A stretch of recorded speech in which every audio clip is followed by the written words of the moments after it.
ਅੱਛਾ ਤੁਸੀਂ ਦੱਸੋ ਕਿ ਪੁਲਿਸ ਤੁਹਾਡੇ ਨਾਲ ਤਾਵਨ ਕਰ ਰਹੀ ਹੈ? पुलिस थाने तावन कर रही है, कर रहे हैं। और लोग इनकी कदर की निगाह से देखते हैं, इनसे पूछते हैं रीज़न क्या है। टीम साहब रीज़न क्या है ये एहतजाज का? पुलिस बेहतरीन इंतज़ाम कर रही है, कोई ऐसी वजूहत नहीं कि एहतजाज किया जाए। एहतजाज उस सूरत में होता है जब पुलिस तावन ना करे।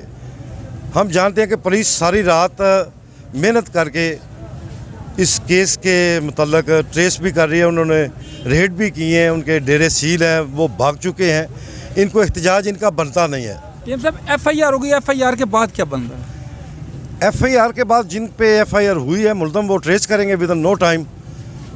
मेरा ख्याल में 1-2 दिन में वो ट्रेस हो जाएंगे। एहतजाज फिर भी नहीं बनता। ये गारंटी लिखा ले मुझसे कि कोई ऐसी वजह नहीं एहतजाज की। मैं गारंटी करता हूँ कि 7 दिन के अंदर अंदर मुझे पता है इन्होंने ढूंढ ले हरकत में है।